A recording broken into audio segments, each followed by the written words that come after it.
অত্যন্ত গুরুত্বপূর্ণ এটা আমাদের জীবনে, অত্যন্ত আবশ্যক এটা আমাদের জীবনে। কিন্তু এই পরিকল্পনা ঠিক কতটা হওয়া উচিত, অর্থাৎ এই পরিকল্পনার সম্পর্কে কতটা চিন্তা করা উচিত, কতটা ভবিষ্যতের বিষয়ে চিন্তা করা উচিত।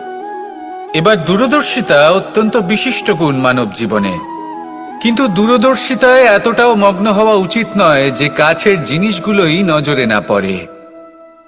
আজকের কথা বাদ দিয়ে শুধুই ভবিষ্যৎ নিয়ে চিন্তা করা অনুচিত। এবার দেখুন, পরিকল্পনা করুন কিন্তু তার থেকে বেশি উপভোগ করুন। এই মুহূর্ত সম্পর্কে অবগত নয়, কিন্তু ভবিষ্যতের কথা আমরা চিন্তা করতে থাকি। আমি এটা অনুভব করতে চাই, ওইটা অনুভব করতে চাই, ওই আনন্দ প্রাপ্ত করতে চাই। এটা অনুচিত। পরিকল্পনা করুন, সংযত করুন, কিন্তু আজকে, বর্তমানকে, এই মুহূর্তকে, জীবনের বাস্তবিক আনন্দ এটা, আর জীবন যাপনের সব থেকে শ্রেষ্ঠ পথও এটা। আসুন আমার সাথে ভালোবেসে বলুন, রাধা রাধা। আকাঙ্ক্ষা কখন লোভে পরিণত হয়ে যায় তা কেউ বলতে পারে না। এবার তার পরিণাম কি হতে পারে তাও আমরা কেউ জানি না। আজ আমি আপনাকে বলছি, কোনো ব্যক্তি সব থেকে বেশি ক্ষতির সম্মুখীন তখনই হয় যখন সে এটা মনে করে যে সে সব থেকে বেশি সুরক্ষিত স্থানে রয়েছে। সে ভাবে যে সে সেখানে সুরক্ষিত রয়েছে। সে তখন অসাবধান হয়ে পড়ে, আর তখনই তাকে জীবনের সব থেকে বড় ক্ষতির সম্মুখীন হতে হয়। নিঃস্ব হয়ে যাওয়ার পরিস্থিতি কোনো মানুষের জীবনে তখনই আসে যখন তার কাছে প্রচুর সম্পত্তি থাকে এবং সে তার থেকেও অনেক বেশি সম্পত্তি অর্জন করতে চায়। সেই অনেক বেশি সম্পত্তি অর্জন করার চেষ্টায় সে এমন কিছু করে বসে যার ফলে তাকে সমস্ত সম্পত্তি হারাতে হতে পারে। একজন রচনাকার নিজেই নিজের প্রতিভা একদম শেষ করে দিতে পারে যখন সে অনেকগুলো কাজ নিজের কাঁধে নিয়ে নেয়। একটা গুরুত্বপূর্ণ কথা সবসময় মনে রাখবেন, আজ আপনি যেখানেই থাকুন না কেন, যেমনই যে কোনো স্থানেই থাকুন না কেন, এর পেছনে আপনার আকাঙ্ক্ষার একটা বিশাল ভূমিকা রয়েছে। কিন্তু মনে রাখবেন, আপনাকে শিখতে হবে যে কখন আর কিভাবে নিজের উচ্চাকাঙ্ক্ষাগুলিকে লাগাম পরাতে হবে, কারণ এটা অত্যন্ত আবশ্যক। তাই আসুন আর আমার সাথে ভালোবেসে বলুন, রাধা রাধা। বিপদ আপদ আপনাকে সন্ত্রস্ত করে রাখতে পারে, কিন্তু এই বিপদ প্রত্যেকের জীবনে কোনো না কোনো কারণে থাকে। এটা আপনাকে দেখায় যে আপনার মধ্যে কি খামতি রয়েছে, কেন রয়েছে। এই বিপদ হলো সেই মাধ্যম যার দ্বারা আপনি নিজের দুর্বলতাকে নিজের শক্তিতে পরিবর্তন করতে পারেন। একটা ফুলের দিকে তাকান। একটা ফুল, তার বুকে যখন একটা সূচ বিঁধে এপার ওপার হয়ে যায়, শুধু তখনই আমাদের প্রভুর জন্য ফুলের মালা তৈরি করা যায়। সেই জন্য কখনোই বিপদকে ভয় পাবেন না, তার থেকে দূরে পালাবেন না, একে স্বাগত জানান। বোঝার চেষ্টা করুন এই বিপদ কেন আছে। যদি বিপদকে বুঝতে পারেন তবেই জীবনকে বুঝতে পারবেন। যদি জীবনকে বুঝতে পারেন তবে এই বিপদকে সম্পদে পরিণত করতে পারবেন। আসুন আর আমার সাথে ভালোবেসে বলুন, রাধা রাধা। সৌন্দর্য। মানুষ নিজের সৌন্দর্যের বিষয়ে কতটা ভাবে, চায় যে সে সব থেকে বেশি রূপবান হবে, সব থেকে বেশি সুন্দর হবে। কিন্তু সৌন্দর্যের পরিভাষা কি তা কি সে জানে? কোনো মাকে জিজ্ঞেস করুন, ওনার জন্য সৌন্দর্যের পরিভাষা ওনার সন্তান। কোনো ভক্তকে জিজ্ঞেস করুন, ওনার জন্য সৌন্দর্যের পরিভাষা ওনার ভগবান। শ্রীরামকে জিজ্ঞেস করুন, ওনার জন্য সৌন্দর্যের পরিভাষা হলো হনুমান। ভাঙা হানু, ফুলে যাওয়া মুখ, দেখতে গেলে উনি বানর, লম্বা লেজ, এত নিরীহ যে ওনাকে অমূল্য মালা দিলে সেটা ছেড়ে তার ভেতরে শ্রীরামকে খুঁজছিলেন।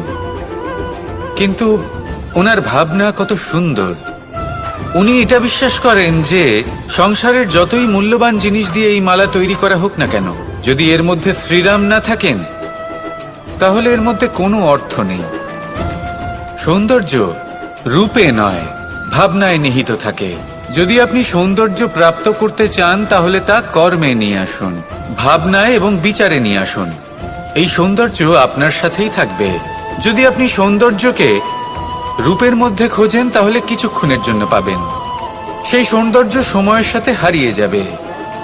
সৌন্দর্য যদি পেতে চান, খুঁজতেই চান, তাহলে হৃদয় খুঁজুন, কর্মে খুঁজুন।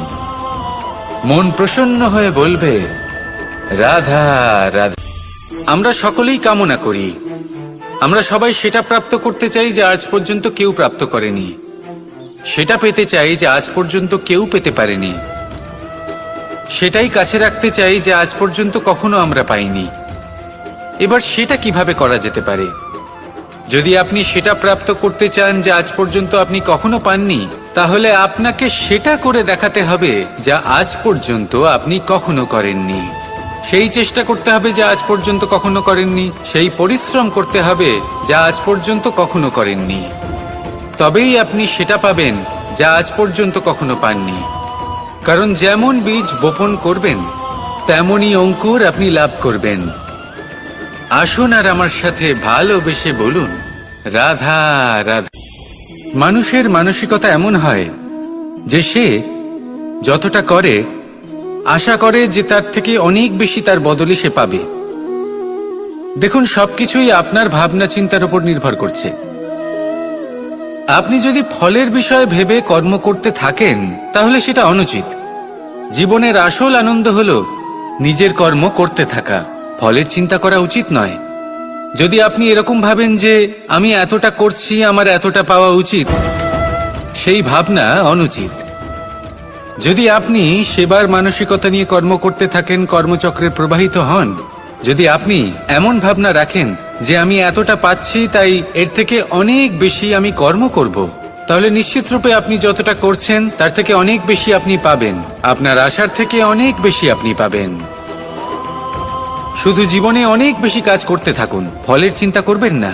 আর মনে রাখবেন, এই ভাবনাই সব থেকে বড় বীজ। কর্মের উপর বিশ্বাস রাখুন, জীবনে যা যা আপনি চান সবই সুখময় হবে। আসুন আর আমার সাথে ভালোবেসে বলুন রাধা রাধা।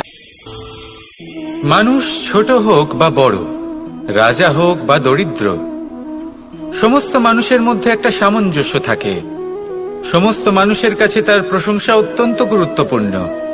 সে খুবই প্রসন্ন হয় যদি আপনি তার প্রশংসা করেন, কিন্তু আপনি যদি তাকে এটা বলেন যে এটা তোমার ভুল ছিল, তোমার কিছু খামতি ছিল, তখন সেটা সে মানতে রাজিই থাকে না। সব মানুষ এটা শুনতে পছন্দ করে যে সে যেটা করেছে সেটাই সর্বোত্তম। এবার আমি আপনাকে একটা কথা বলি, এ হলো নিন্দা, এ হলো প্রশংসা, আর এই হলো সত্য, যা সবার থেকে উচ্চস্থানীয়। সেই জন্য মানুষ আয়না দেখে। আয়না তাকে তার সৌন্দর্য দেখায় না, তাকে দেখায় যা সত্য, যাতে মানুষ আরো সুন্দর হওয়ার চেষ্টা করতে থাকে। তাই আয়না অত্যন্ত গুরুত্বপূর্ণ সত্যকে জানার জন্য। জীবনে নিন্দুকের মাহাত্ম্য প্রশংসকের মাহাত্ম্যের থেকে অনেক বেশি। কেন? কারণ তারা আপনাকে আপনার খামতি দেখায়, আপনার ভুলগুলো বুঝিয়ে দেয়, আপনাকে একটা সুযোগ দেয় নিজেকে শুধরে নিতে, নিজেকে আরো শ্রেষ্ঠ করে তুলতে, যা প্রশংসক করতে পারে না। তাই জীবনে যদি কখনো নিন্দা করা হয় তাকে ভালোবেসে গ্রহণ করুন, ধন্যাত্মক রূপে গ্রহণ করুন। যদি নিজেকে কোনো শিক্ষা দেওয়া সম্ভব হয় তাহলে অবশ্যই দিন। দেখবেন মন প্রসন্ন হয়ে বলবে রাধা রাধা। মানুষ কতটা বিচিত্র হতে পারে সব, কিন্তু এটা আশাতে বর্তমানে পরিণত হয়। আবার আজ নতুন কাল দেখতে পাই, তার জন্য অপেক্ষা করি যখন সেটা সামনে আসে বর্তমানে পরিণত হয়। এই কাল সবসময় একটা মিথ্যে সান্ত্বনা দেয় যে সে আসছে, কিন্তু সে কখনোই আসে না। যেটা আপনার হাতে রয়েছে তা হলো আজ, বর্তমান। তাই যা করার আছে, যা সম্পন্ন করতে চান, যা শুরু করতে চান, আজ করুন, বর্তমানে করুন। কারণ আজ আপনি যা করবেন সেটাই আপনার ভবিষ্যৎ নির্ধারিত করবে। ভবিষ্যতের বিষয় ভাবতে থাকলে ভবিষ্যৎ সুন্দর হবে না। আজ কর্ম করতে হবে। তাই আজ বর্তমানে জীবন যাপন করুন, কর্ম করুন, আর আমার সাথে ভালোবেসে বলুন রাধা রাধা। ধন মানুষের জীবনের সবথেকে বড় প্রয়োজনীয়তা, সেই অস্ত্র যার দ্বারা মানুষের জীবনের অনেক সংকট দূর করে দেওয়া যেতে পারে, সেই মাধ্যম যার দ্বারা সংসারের সমস্ত জাগতিক সুখ স্বাচ্ছন্দ্য লাভ করা যেতে পারে। কিন্তু ধনের দ্বারা আমরা সবকিছু লাভ করতে পারি না। জাগতিক স্বাচ্ছন্দ্য আমরা লাভ করতে পারি, কিন্তু সুখ লাভ করতে পারবো না। সুখের উপকরণ আমরা লাভ করতে পারি, কিন্তু সুখের অনুভূতি লাভ করতে পারবো না। আনন্দ, সন্তোষ, প্রসন্নতা এগুলো ধন দ্বারা লাভ করা যায় না। কিন্তু হ্যাঁ, আনন্দ, সন্তোষ আর প্রসন্নতার সাথে যদি কোনো কাজ করেন তাহলে অবশ্যই ধন লাভ করবেন। তাহলে আসুন আর এই প্রসন্নতার সাথে বলুন রাধা রাধা। মানুষের জীবনে সবসময় কিছু না কিছু ঘটে চলেছে। কখনো ভালো কিছু ঘটে, আবার কখনো দুর্ঘটনা ঘটে। এবার যখনই কোনো দুর্ঘটনা ঘটে, মানুষ ঈশ্বরের কাছে প্রার্থনা করে যে হে ঈশ্বর, আমাকে রক্ষা করুন, এই বিপদ থেকে আমাকে উদ্ধার করুন। বা সে সেই সমস্ত দোষ চাপিয়ে দেয় নিজের প্রারব্ধ, নিজের ভাগ্যের ওপর। কিন্তু যদি আপনি গভীরভাবে ভাবেন, তাহলে প্রত্যেক দুর্ঘটনা, বাধা এবং বিপদ আপনার জীবনে শুধু একটাই উদ্দেশ্য নিয়ে আসে, আপনাকে আরো যোগ্য করে তোলার জন্য। যদি আপনাদের একটা উদাহরণ দিই, বর্ষার ঋতুতে যখন প্রচন্ড মাত্রায় বৃষ্টি পড়ে, ছাদ থেকে জল পড়তে থাকে, তখন আপনি নিশ্চিত করে নেন, স্থির করে নেন যে এবার আমি এই ছাদকে নতুন করে বানিয়ে তুলব, আরো শক্তিশালী বানিয়ে তুলব, আরো দৃঢ় বানাবো। আপনার জীবনে যখন কোনো অসুখ করে, তারপর আপনি জীবনে আরো সাবধানী হয়ে যান, আরো সতর্ক হয়ে যান, স্থির করে নেন যে এটা যেন দ্বিতীয়বার না হয়। ঠিক কিনা? এই বিপদ, এই দুর্ঘটনা, এই সংকট, এগুলো জীবনে আসবে আপনাকে আরো শ্রেষ্ঠ করে তোলার জন্য। এবার এটা আপনার ওপর। আপনি একে ভাগ্যের পরিহাস বলে মনে করবেন, নাকি ঈশ্বরের সংকেত মনে করবেন, যিনি আপনাকে আরো শ্রেষ্ঠ করে তুলতে চান। সিদ্ধান্ত আপনারই। আসুন আর আমার সাথে ভালোবেসে বলুন রাধা রাধা। সংসারে দুই ধরনের পথ হয়, উচিত পথ আর অনুচিত পথ। একটা শুভর দিকে নিয়ে যায় আর একটা অশুভর দিকে নিয়ে যায়। অনেক সময় অজ্ঞানতাবশত জীবনে আমরা সেই পথ নির্বাচন করে নিই যা আসলে অনুচিত। আপনার মধ্যে শুধুমাত্র একটু দৃঢ়তার অভাব আছে, তা জাগ্রত করুন আর বাড়িয়ে তুলুন। আপনি দেখবেন এই সংসারে এমন কোনো পথ নেই যেখান থেকে ফিরে আসা সম্ভব নয়। এমন কোনো মানসিকতা নেই যা বদলানো সম্ভব নয়। যদি আজ এই মুহূর্তে আপনার মনে হয়ে থাকে যে আপনি কোনো অনুচিত পথে আছেন আর আপনি কোনো শুভ পথে যেতে চান, তাহলে ওখান থেকে ঘুরুন আর ফিরে আসুন, আবার সেই মোড়ে ফিরে আসুন আর সেই পথ নির্বাচন করুন যা আপনার জন্য শুভ। একটু সময় অবশ্যই লাগবে, কিন্তু নিশ্চিত রূপে আপনার উদ্দেশ্য এবং আপনার গন্তব্য এই দুই অনেক শ্রেষ্ঠ হয়ে উঠবে। তাহলে আসুন আর আমার সাথে ভালোবেসে বলুন রাধা রাধা। কোনো গাছের গায়ে লেগে থাকা ফলকে দেখুন, হবে না, ওই ফলকে ছেড়ে পড়ে যেতে হবে, মাটিতে পড়তে হবে, সেটা ফেটে যেতে হবে, নিজের বীজকে মাটির নিচের অন্ধকারে পৌঁছে দিতে হবে। তারপর সে রূপ পাল্টাবে আর এক অঙ্কুরে রূপান্তরিত হবে। অঙ্কুর যা বৃক্ষে রূপান্তরিত হবে, বৃক্ষ যা অনেক ফলকে জন্ম দেবে। সেইভাবেই আপনি জীবনে যদি মহান কিছু করতে চান, শ্রেষ্ঠ কোনো কাজ করতে চান, তাহলে আপনাকে সুরক্ষা ক্ষেত্র থেকে বেরিয়ে আসতেই হবে আর কর্ম করতে হবে। দেখুন, সোনাকেও কুন্দন হবার জন্য তপ্ত হতে হয়, আপনাকেও মহান হবার জন্য কর্ম তো করতেই হবে। তাই কর্ম করুন, মহান হয়ে উঠুন আর আমার সাথে ভালোবেসে বলুন রাধা রাধা। কখনো কোনো চাতক পাখিকে দেখেছেন? কথায় আছে যে বছরে মাত্র একবার সে তার তৃষ্ণা মিটিয়ে থাকে, যার উপর ভরসা করে মনু একটা নৌকা নিয়ে বেরিয়ে পড়েছিলেন এবং সমস্ত সৃষ্টিকে প্রলয়ের হাত থেকে বাঁচিয়েছিলেন। সেটাও ছিল ভালোবাসার প্রতি বিশ্বাস, যার উপর ভরসা করে বানর এবং ভাল্লুক সেনা নিয়ে শ্রীরাম আক্রমণ করেছিলেন সমস্ত বরদানপ্রাপ্ত অসুরগণ এবং রাক্ষসগণের লঙ্কায় এবং জয় লাভ করেছিলেন। এই বিশ্বাসই হল এই বিশ্বের আশা। বিশ্বাস রাখুন যে আপনি হলেন সর্বশ্রেষ্ঠ এবং শুধুই নিজের কর্ম করতে থাকুন। এই বিশ্বাসের আশাই আপনাকে প্রতি মুহূর্তে বল প্রদান করবে। এ হলো আমার বিশ্বাস। আসুন আর আমার সাথে ভালোবেসে বলুন, রাধা রাধা। ভোজন এই সংসারে হয় যা শীতের ঋতুতে সূর্য থেকে আমরা পেয়ে থাকি, আর আরেক ধরনের উত্তাপ হয় যা দিয়ে ভোজন রান্না করা হয়, সুস্বাদু নানান ধরনের ভোজন। এবার অত্যন্ত গুরুত্বপূর্ণ হলো যে ব্যক্তি সেই ভোজন বানাচ্ছেন তার মানসিক পরিস্থিতি এবং সেই ব্যক্তি যিনি ভোজন গ্রহণ করছেন তার মানসিক অবস্থা। যখনই আপনি ভোজন বানাচ্ছেন তখন ভালোবাসার সাথে কাজটা করুন, ধন্যাত্মক ভাব নিয়ে, সৎ ভাবনার সাথে, কারণ আপনার এই মানসিক স্থিতি শক্তির আকারে সেই খাদ্যের সাথে মিলে মিশে যায়। আর যখনই আপনি ভোজন গ্রহণ করছেন তখন সদ্ভাবনার সাথে, প্রসন্নতার সাথে গ্রহণ করুন, ধন্যাত্মক ভাব নিয়ে। যদি আপনি প্রসন্নতার সাথে রান্না করেন, প্রসন্নতার সাথে খাদ্য গ্রহণ করেন, তাহলে আপনি প্রসন্নই থাকবেন, আর মন সুপ্রসন্ন হয়েই বলবে, রাধা রাধা। সংসারের বিভিন্ন ক্ষেত্রে আপনি অনেক কিছুই দেখতে পাবেন, যে কোনো খেলা, কোনো নাটক দেখতে পাবেন, কেউ কোনো খেলা খেলছে তা দেখতে পাবেন, আর দর্শকগণ এই দেখে অত্যন্ত আনন্দ লাভ করেন। হাত দেখে করেন যারা এই খেলাটা খেলছে, তাই না? কিন্তু অনেক সময় সেই খেলোয়াড়রা সেই খেলার আনন্দ উপভোগ করতে পারেন না, কারণ ওনারা চাপা পড়ে যান তাদের কামনার চাপে। জয় লাভ করার কামনা, প্রথম স্থান লাভ করার ইচ্ছে, প্রতিযোগিতায় সব থেকে এগিয়ে থাকার ইচ্ছে তাদেরকে এই খেলা উপভোগ করতেই দেয় না।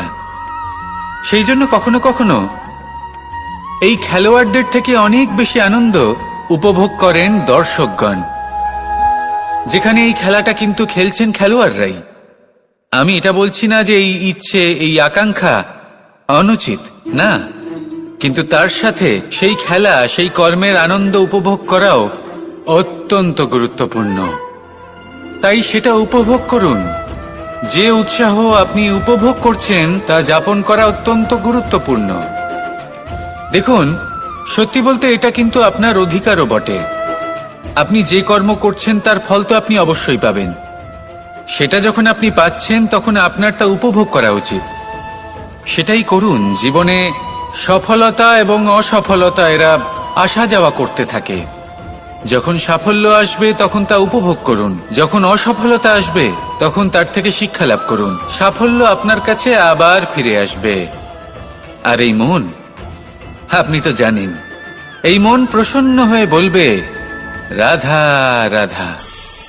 ব্যায়াম, এই শব্দ আমরা সকলে শুনেছি, আর এটা সারা জীবন আমাদের সাথেই থাকে কোনো না কোনো রূপে। যখন আমরা জন্মগ্রহণ করি, চলতে শিখি, প্রথমে আমরা হামাগুড়ি দিয়ে চলি, পরে চলতে চেষ্টা করি কিন্তু পড়ে যাই। তখন আমাদের বাড়ির গুরুজনেরা আমাদের আটকান না। ওনারা মনে করেন এইভাবেই আমাদের সন্তান চলতে শিখবে, এইভাবেই তার পা আরো মজবুত হবে, যা অত্যন্ত গুরুত্বপূর্ণ। এইবার জীবনকালে যতই আমরা এগোতে থাকি, এই ব্যায়াম বিভিন্ন রূপে আমাদের সাথেই থাকে। কিন্তু আপনি কি জানেন যে এই ব্যায়ামের তাৎপর্য আসলে কি? আপনি কি জানেন এই ব্যায়ামের মর্ম আসলে কি? যখনই আমরা এই ব্যায়াম করি, আমাদের শরীরের মাংসপেশি ক্ষয় হয়। প্রথমে তা ক্ষয় হয়, তারপর আবার তা নির্মিত হয়। আরো শ্রেষ্ঠ, আরো শক্তিশালী মাংসপেশি আমরা লাভ করি। অর্থাৎ এই ব্যায়াম হলো সৃজনের বিজ্ঞান। এই ব্যায়াম আমাদের জন্য অত্যন্ত আবশ্যক। সেই জন্য জীবনে যখনই কোনো কিছু নষ্ট হয়ে যায়, চলে যায়, তখন হতাশ হয়ে পড়বেন না, তাকে পুনর্নির্মাণ করার চেষ্টা করবেন। আর এই শিক্ষা আমরা লাভ করি পাখিদের থেকে। যখনই বর্ষা হয়, ঝড় আসে, যখন পাখির বাসা ভেঙে চুরমার হয়ে যায়, তারা হার মেনে নেয় না। সে আবার অল্প অল্প করে সব খুঁজে একত্রিত করে আবার নিজের বাসা বানিয়ে তোলে, পুনরায় এক জীবনকে জন্ম দেয়, এক নতুন পরিবারকে জন্ম দেয়। তাই মনে রাখবেন, জীবনে এইভাবেই যদি আপনি নির্মাণ করতে চান, সৃজন করতে চান, তাহলে সেই নির্মাণের জন্য ভাঙনের অভিজ্ঞতা থাকা অত্যন্ত আবশ্যক। ভগ্ন বস্তুকেও সম্মান করা অত্যন্ত আবশ্যক। এই আচরণ মনে নিয়ে আসুন, মন প্রসন্ন হয়ে বলবে রাধা রাধা। মানুষ যখন কোনো শক্তি লাভ করে তখন সে নিজেকে বলশালী মনে করে। শক্তি লাভ করলেই তার মধ্যে অহংকার চলে আসে, অভিমান চলে আসে। তার কারণ হলো, সেই কারণেই রাবণকে বধ হতে হলো। তার সাথে সাথে রাক্ষস কুলও ধ্বংস হয়েছিল এবং লঙ্কাও ভস্ম হয়ে গেছিল। দেখতে গেলে জন্ম থেকে মৃত্যু পর্যন্ত এই যে সময়, সেটাই হলো জীবন। কিন্তু তার মধ্যেও যা সময় আসে কোনো কারণেই আসে। সেই সময় আমরা যাপন করে কিছু শিখতে পারি। তাই আজ যে সময় আপনার হাতের কাছে আছে তাকে মুষ্টিবদ্ধ করে রাখুন, তাকে সামলে রাখুন, তাকে সংযত করে রাখুন, অনুভব করুন, তার থেকে কিছু শিখুন, তাকে কোনোভাবেই ব্যর্থ হতে দেবেন না।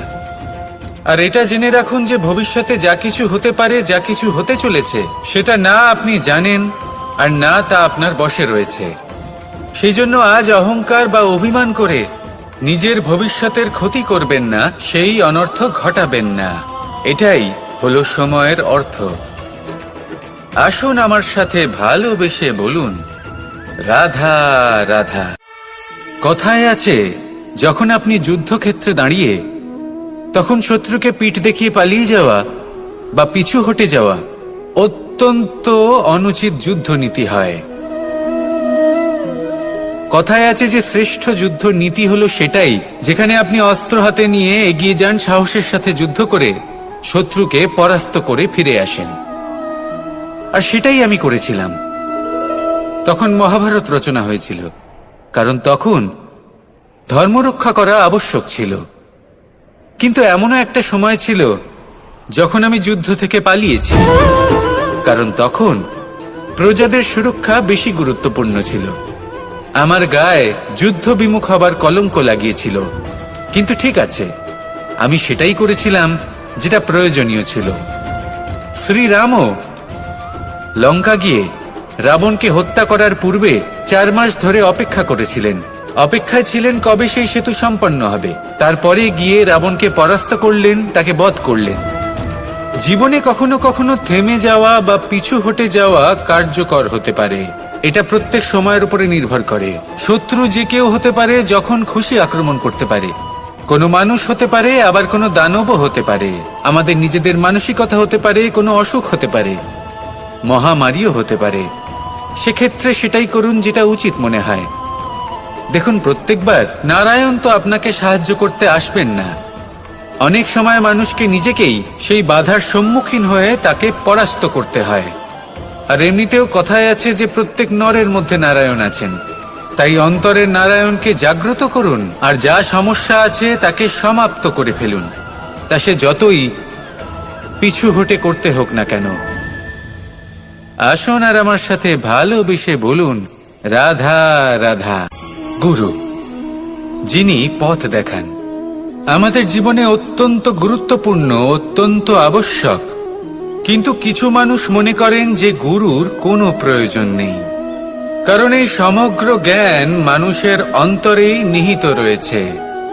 এবার প্রশ্ন এটাই, যদি সমস্ত জ্ঞান মানুষের অন্তরে নিহিত থাকে তাহলে গুরুর কি প্রয়োজন? আর যারা আজ পর্যন্ত গুরুকে মেনে এসেছেন তারা কি অনুচিত করেছেন? এর উত্তর আমি আপনাকে দেব একটা উদাহরণ দ্বারা। একটা কাঠ যা জ্বলনশীল, জ্বলনের ঊর্জা তার অন্তরে নিহিত রয়েছে, কিন্তু তার জ্বলনের জন্য বাইরে থেকে একটা অনুঘটকের প্রয়োজন হয়। এই অনুঘটকই হলেন আপনার গুরু। উত্তাপ যা একটা কাঠকে জ্বালাতে পারে, সেই উত্তাপ হলো গুরুর প্রচেষ্টা। যদি সেই গুরুই না থাকে, তার প্রচেষ্টাই না থাকে, তাহলে সেই সমস্ত জ্ঞান যা মানুষের অন্তরে নিহিত তা ব্যর্থ হয়ে যাবে। যদি আপনার সাথে আপনার গুরু থাকেন, আপনার পথ প্রদর্শন করেন, আপনার অন্তরের জ্ঞানকে বাইরে নিয়ে আসতে পারেন, তাহলে তাকে সম্মান করুন আর আমার সাথে ভালোবেসে বলুন, রাধা রাধা। মানুষ সত্যের সাথে অবগত হবার জন্য ব্যাকুল হয়ে থাকে, চিরকাল চেষ্টা করতে থাকে। জন্ম থেকেই তার মনে এই ইচ্ছে জাগ্রত হয় সত্যিটা কি সেটা জানতে। এবার এই ইচ্ছে এটা পূর্ণ কিভাবে করা যেতে পারে? কারণ মনে হয় যে জ্ঞান অর্জন করলেই এই ইচ্ছে পূর্ণ হতে পারে, তাই কেউ কেউ জ্ঞানের পেছনে ছুটতে থাকেন।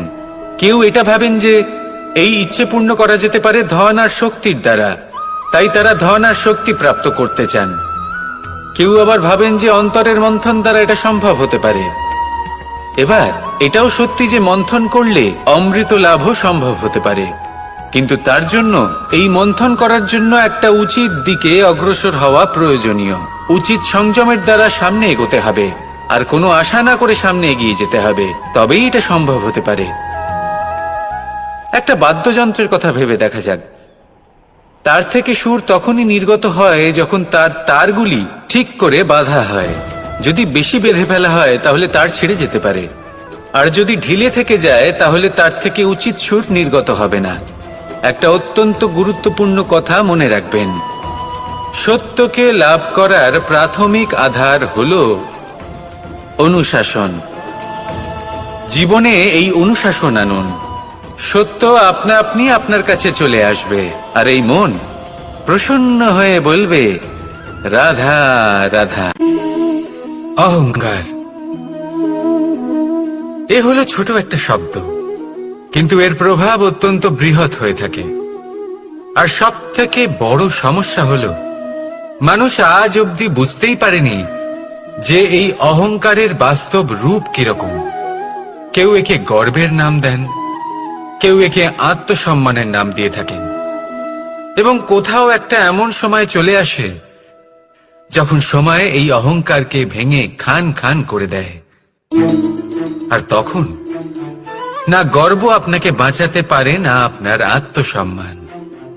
এখন যদি আপনাকে উদাহরণ দিই, তাহলে যেখানে আপনি বসে আছেন সেই ঘরেই ওপরে তাকান, সেই ছাদের দিকে।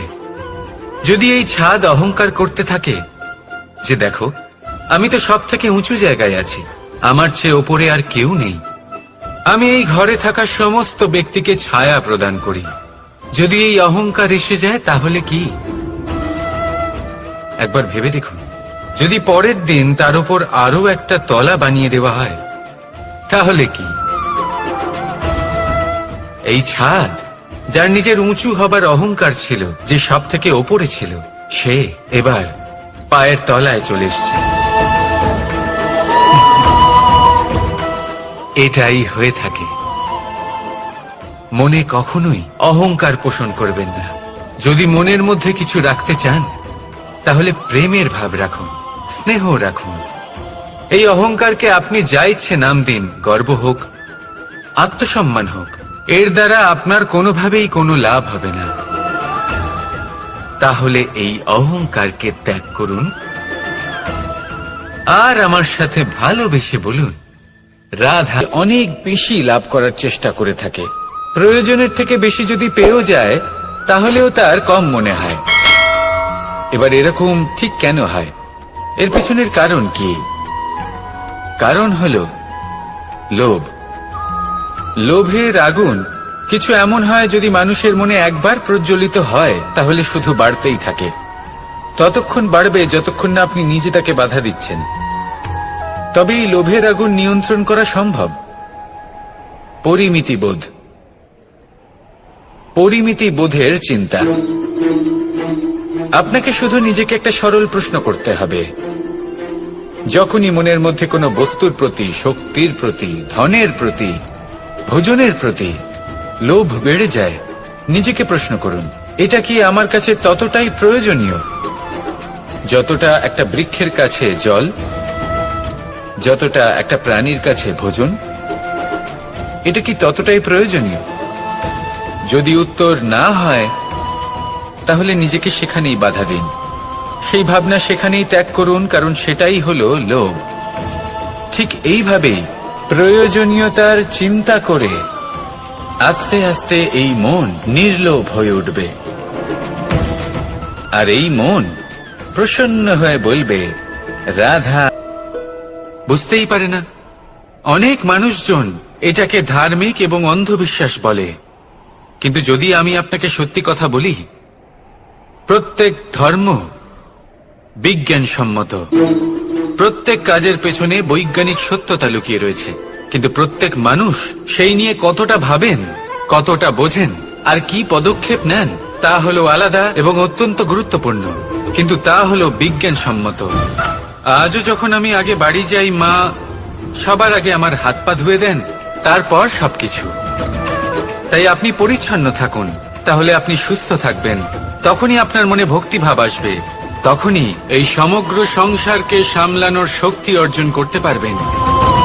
তাহলে পরিচ্ছন্ন থাকুন, সব ভালো থাকবে। রাধা রাধা। ধর্ম। আমরা সকলে ধর্মের বিষয়ে কথা বলি, কখনো নিজের ধর্মের বিষয়, আর কখনো অন্যের ধর্মের বিষয়। কখনো আমরা অধর্ম দেখলে সেই বিষয়ে কথা বলি। অনেক রকম আলোচনা হয়, কিন্তু এই ধর্ম আসলে কি, সেটা কি কেউ বোঝে? যদি আমি আপনাকে উত্তর দিই, এই উত্তর সরল। ধর্ম হলো তাই যা মানুষকে অন্য মানুষের সাথে, সমস্ত বিশ্ব সংসারের সাথে আনন্দ সহকারে বাঁচতে শেখায়। সেই জন্য আপনি যদি কখনো কোনো ধর্মীয় স্থানে যান, সেই ধর্মীয় স্থানে গিয়ে আপনার শান্তির অনুভূতি হয়, তাই না? কিন্তু দেখুন, ধর্মের জ্ঞান থাকলেই সেই মানুষ ধর্মের পথে চলতে পারবে এমন কোনো কথা নেই। অনেক সময় সম্পর্কে যখন সংঘর্ষ বেড়ে যায়, তখন ইচ্ছের জন্ম হয়, ক্রোধের জন্ম হয়, অহংকারের জন্ম হয়, আর তারপর বিনাশ হয়ে যায় এই ধর্মের। সেই জন্য দ্বিতীয় সবথেকে গুরুত্বপূর্ণ গুণ যা আমার সারথীর মধ্যে থাকা উচিত, তা হলো ধর্মবীর হওয়া। এবার দেখতে হবে সেটা এই যে কে হবে সেই ব্যক্তি যিনি এই স্বয়ম্বরে নিজের ধর্মে অটল থাকবেন। কারণ সেই ব্যক্তি এই সংসার থেকে সরে এসে ধর্মের পুনঃস্থাপনের এই মহাকার্যে আমার সারথি হতে পারবেন। তাহলে আসুন আমার সাথে ভালোবেসে বলুন রাধা রাধা। মানুষ কতটা শক্তিশালী হয়, তার কতটা সামর্থ্য রয়েছে, সে কতটা প্রতিভাশালী হয়, এটা হয়তো বলার কোনো দরকারই নেই। আজকের দিনে সবাই আপনাকে একটা কথা বোঝাই, পৃথিবীতে এমন কোনো বাহন নেই যে তার আরোহীকে আছড়ে ফেলেনি। সেটা উট হোক বা হাতি হোক বা ঘোড়া হোক, চলতে চলতে কখনো নড়বড় করেই বসে। তারপর সেই আরোহী পড়ে কারোর পায়, তারপর পড়ে তার নিজের নজরে। কিন্তু ধৈর্যরূপী বাহন কখনো কাউকে ফেলে না, কখনো না। না সেই আরোহী কারোর পায়ে পড়ে, আর না তো নিজের নজরে। কারণ ধৈর্য আপনাকে বিবেক প্রদান করে, বিবেক আপনাকে পরিকল্পনায় সাহায্য করে, আর পরিকল্পনা প্রদান করে আপনাকে শক্তি, আপনার লক্ষ্যের দিকে অগ্রসর হওয়া। বুঝলেন?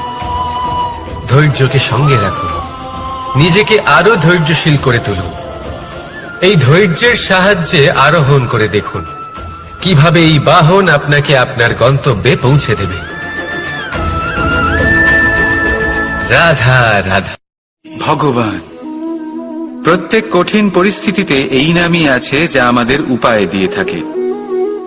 ব্যক্তি যান, ভগবানের পুজো করেন, আরাধনা করেন, ব্রত পালন করেন, মন্দিরে যান, পুজো পাঠ করেন, ভগবানকে জাগিয়ে তোলেন, আর তারপর শুরু হয় সমস্ত প্রশ্ন।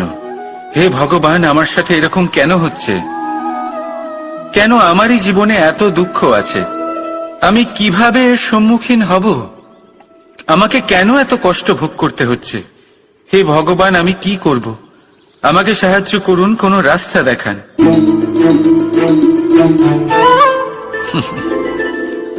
চলুন আমি আপনাকে একটা প্রশ্ন করি। মন্দিরে যাওয়ার চেষ্টা করার আগে আপনি কি জীবনে ততটা চেষ্টা করেছেন যতটা সেই সমস্যাকে দূর করার জন্য দরকার ছিল? দ্বিতীয় প্রশ্ন, ভগবানকে জাগানোর পূর্বে আপনি কি নিজেকে জাগিয়ে তুলেছেন? আপনি কি আলস্য ত্যাগ করেছেন? তৃতীয় প্রশ্ন, ভগবানকে জিজ্ঞাসা করার আগে আপনি কি নিজেকে জিজ্ঞাসা করেছেন যে আমি কেন এত অসফল হচ্ছি? যদি না করে থাকেন তাহলে সবার আগে এটা করুন। আপনি সমস্ত প্রশ্নের উত্তর পাবেন, সমস্ত বিপদের পরিত্রাণ পাবেন। অন্য কোথাও নয়, নিজের ভেতরে তাকিয়ে দেখুন। চেষ্টা করুন নিজেকে জাগিয়ে তোলার। আপনি সফল অবশ্যই হবেন, কারণ এই পরমাত্মা, ওই পরমেশ্বর, ওই পরব্রহ্ম আপনার মধ্যেই তো আছে। রাধা রাধা।